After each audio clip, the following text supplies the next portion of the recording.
마트 앞에서 그 여자를 본 순간 7년간 숨겨왔던 분노가 치밀어 올랐습니다. 그 여자는 바로 저를 애 못 낳는 고장난 기계라며 집에서 쫓아낸 시어머니였거든요. 더 충격적인 건 제 옆엔 정장을 차려입은 사랑스러운 쌍둥이 아들들이 서 있었어요. 시어머니가 저를 알아보고 큰 소리로 외쳤습니다. 뭐야? 저 애들 어디서 났어? 저는 조곤조곤 입을 열었습니다. 어머니, 말 있잖아요. 거짓말은 다리가 짧다고. 7년 전엔 제가 문제라고 하셨는데 지금 제 아이들 보이시죠? 진짜 문제는 따로 있었나 봐요. 주변 사람들이 일제히 저희를 쳐다봤습니다.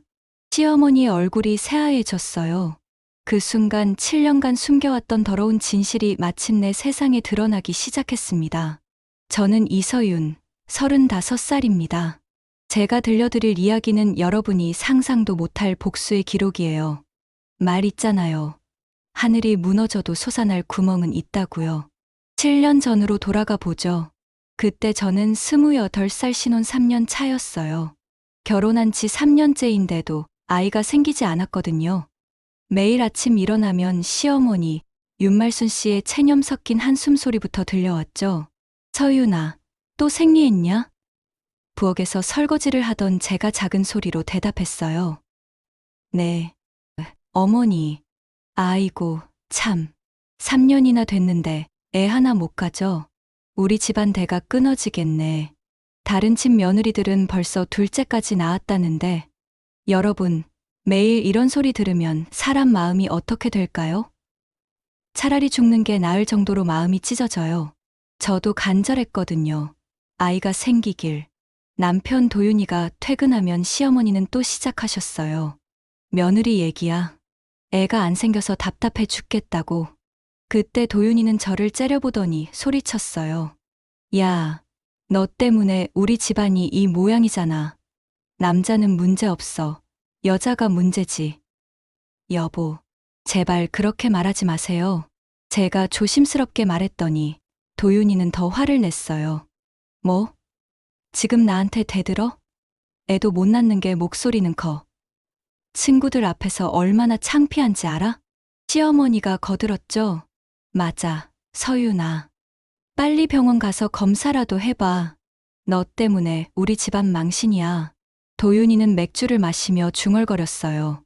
친구들이 뭐라고 하는지 알아? 마흔이 다 되어서 애도 없다고 비웃어. 다 너 때문이야. 그때만 해도 저는 정말 제가 문제라고 생각했어요. 말 있잖아요. 믿는 도끼에 발등 찍힌다고요. 그게 저였나 봐요. 병원에서 각종 검사를 받았어요. 난관 초영술, 호르몬 검사, 배랑 검사. 할 수 있는 건 다 했죠. 그런데 결과는 모두 정상이었어요. 어머니, 저는 아무 문제가 없다고 나왔어요. 집에 돌아와서 조심스럽게 말했더니 도윤이가 벌떡 일어나더니 소리쳤어요. 뭐, 그럼 내가 문제라는 거야?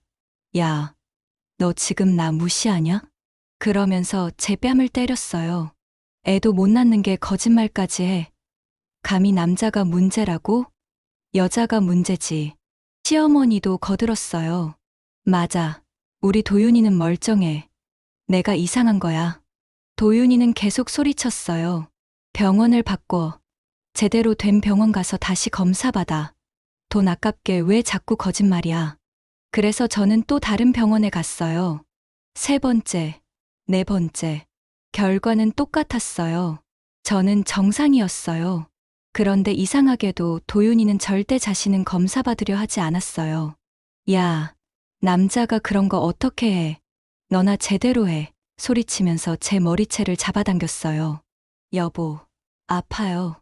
제가 말하자 더 세게 밀쳤어요. 아프긴 뭐가 아파. 애도 못 낳는 것이 징징대기까지 해. 그런데 더 끔찍한 일이 벌어졌습니다. 며칠 후 시어머니와 도윤이가 저를 거실로 불렀어요. 서윤아, 이제 그만하자. 넌 우리 집에 있으면 안 될 것 같다. 도윤이가 비웃으며 말했어요. 애도 못 낳는 년이 우리 집에서 뭘 하냐? 나가. 정말 제가 문제인가요? 눈물이 주르륵 흘러내리며 물었더니 도윤이가 코웃음을 쳤어요. 지금까지도 모르냐? 애도 못 낳는 게 뭘 하러 여기 있어. 나가서 혼자 늙어 죽어. 그날 밤, 저는 온몸이 멍투성이인 채로 짐을 쌌어요. 눈앞이 캄캄했어요. 집을 나온 저는 한동안 어디서 어떻게 살아야 할지 몰랐어요. 친구 집을 전전하며 지내다가 작은 원룸을 얻어 혼자 살기 시작했어요. 말 있잖아요. 사람은 밑바닥까지 떨어져 봐야 진짜 인생을 안다고. 그때 저 상황이 딱 그랬어요. 그런데 한 달 후, 제 인생을 바꿔줄 분을 만났어요. 우연히 예전 병원에서 알고 지내던 간호사 지은 언니를 만났거든요. 서윤아, 너 요즘 어떻게 지내? 지은 언니가 걱정스럽게 물었어요. 제가 상황을 설명하자 지은 언니의 얼굴이 굳어졌어요. 그리고 조용히 말한 한마디에 저는 그 자리에서 주저앉고 말았습니다. 서윤아, 너 정말 몰랐구나. 그때 내 남편도 검사 받았어. 무정자증이었어. 가슴이 두근거렸어요. 무정자증. 아예 정자가 없다는 뜻이었죠. 벼락 맞은 놈, 우물 쳐다본다고요. 그 순간이 딱 그랬어요.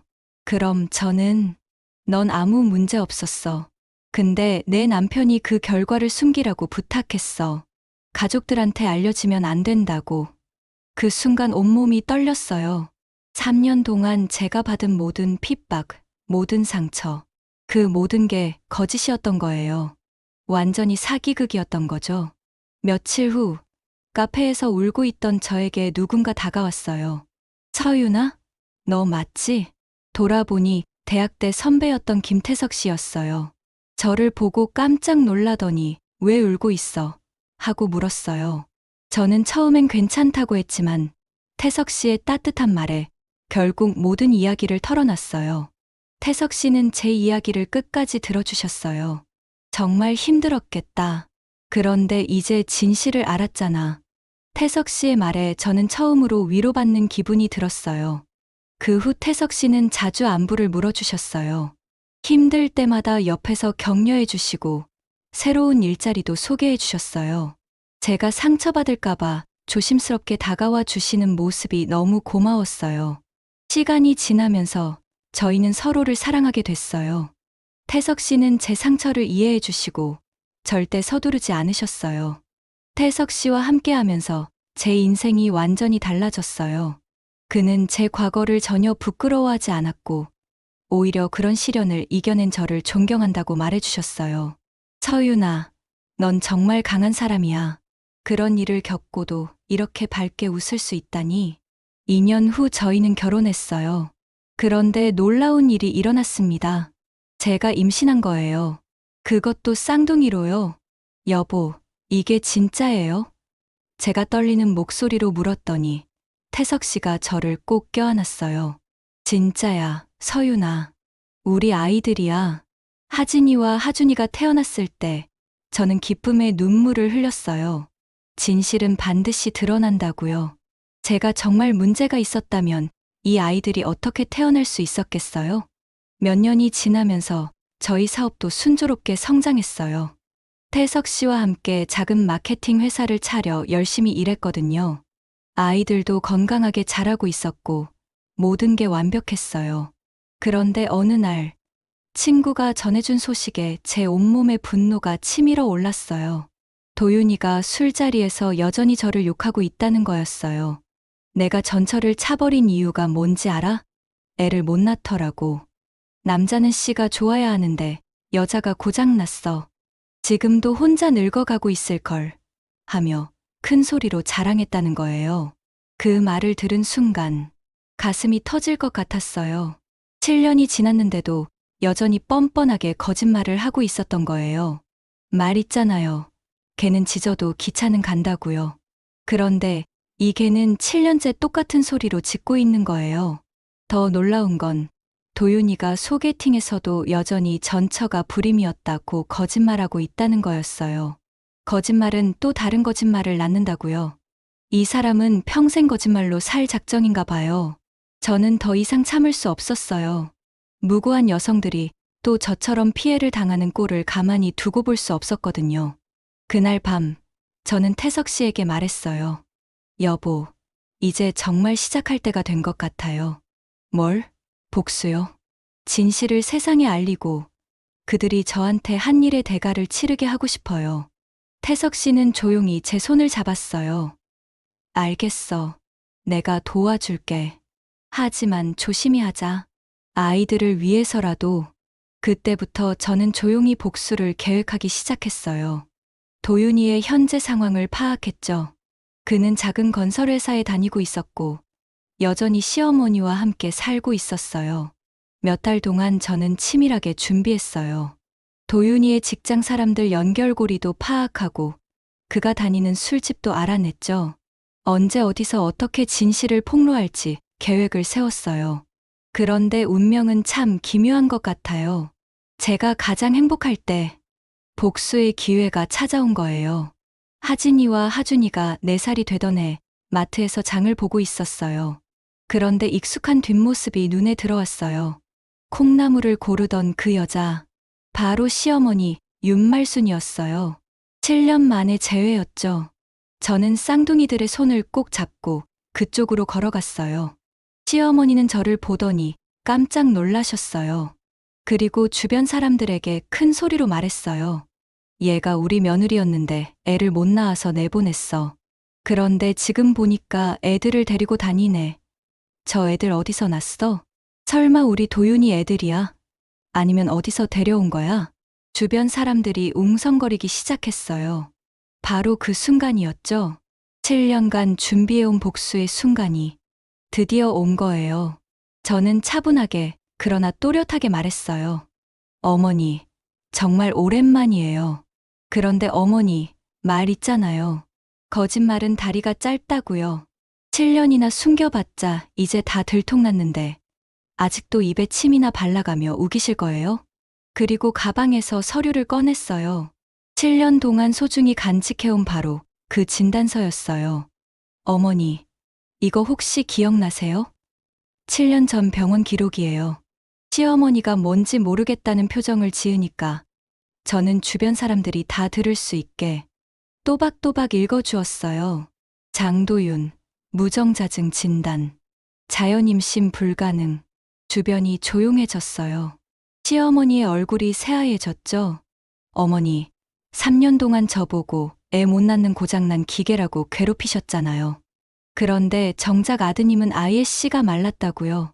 무정자증이라고요. 그걸 알면서도 저한테만 뒤집어 씌우셨죠. 주변 사람들이 수군거리기 시작했죠. 어머나, 그럼 며느리가 억울했겠네. 아들이 거짓말한 거네. 저는 쌍둥이들을 가리키며 조곤조곤 말했어요. 보세요, 어머니. 제가 정말 고장났다면 이 쌍둥이들이 어떻게 나왔을까요? 말 있잖아요. 사상누각이라고요. 거짓말 위에 쌓은 집은 언젠가 무너지는 게 이치고 도리예요. 그리고 마지막 한 방을 날렸어요. 참, 어머니. 아드님이 지금도 소개팅에서 저 탓하면서 거짓말하고 계시던데 그것도 아시나요? 또 저 같은 여자 만들어서 괴롭히려고요? 시어머니는 말문이 막혀 아무 말도 못하시고 그 자리에서 주저앉으셨어요. 주변 사람들은 저를 동정어린 시선으로 바라봤죠.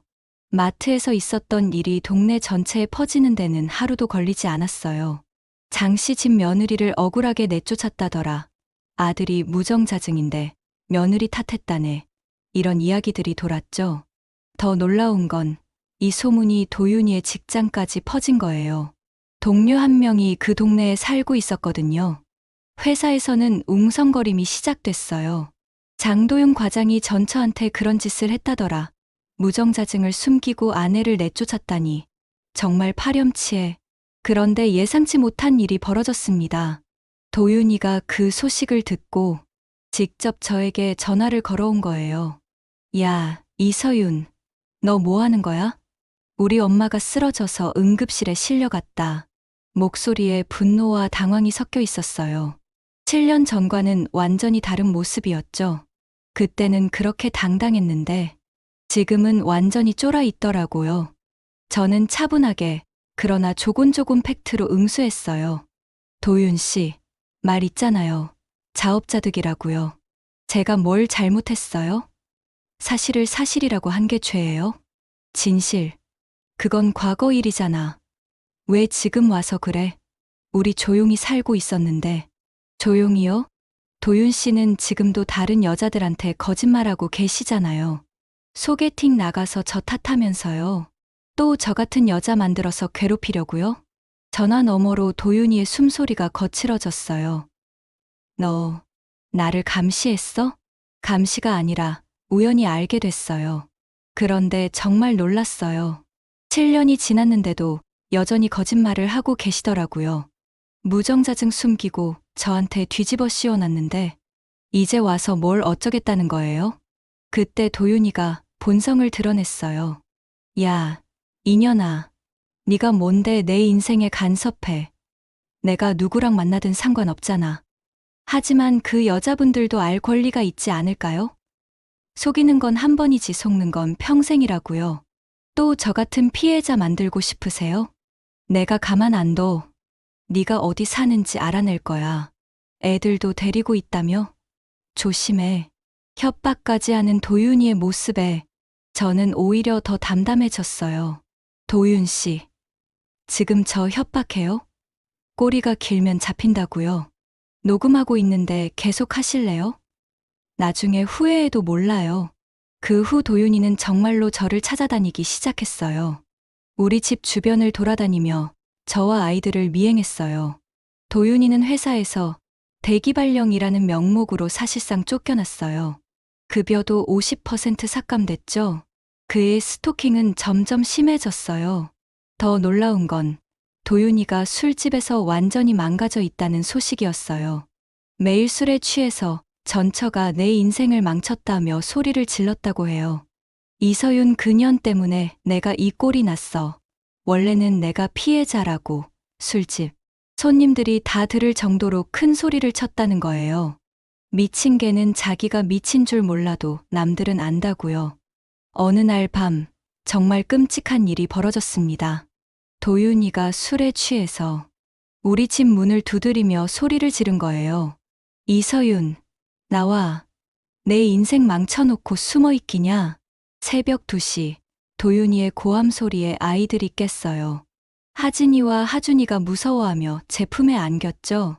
태석 씨가 경찰에 신고했어요. 경찰이 도착했을 때 도윤이는 완전히 망가져 있었어요. 술 냄새가 진동하고 머리는 산발이었죠. 그런데 경찰에게 하는 말이 가관이었어요. 저 여자가 내 인생을 망쳤어요. 원래는 내가 피해자라고요. 애도 못 낳는 여자를 쫓아낸 게 뭐가 잘못됐어요? 경찰이 놀라며 물었어요. 무슨 소리예요? 그때 저는 조용히 나가서 경찰에게 말했어요.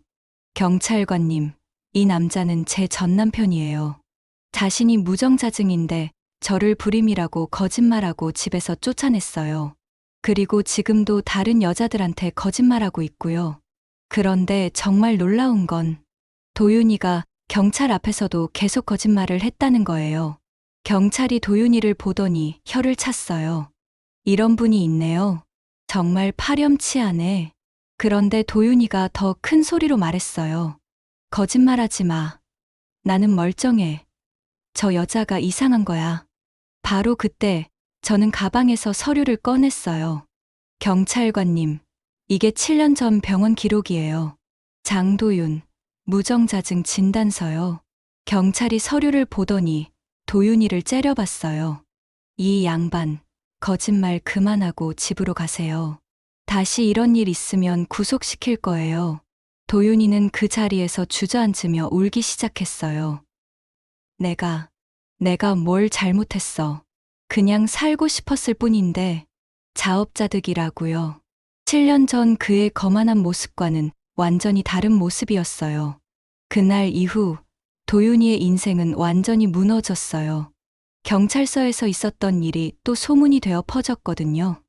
더 충격적인 건 그의 직장에서 아이의 해고 통지서가 나온 거예요.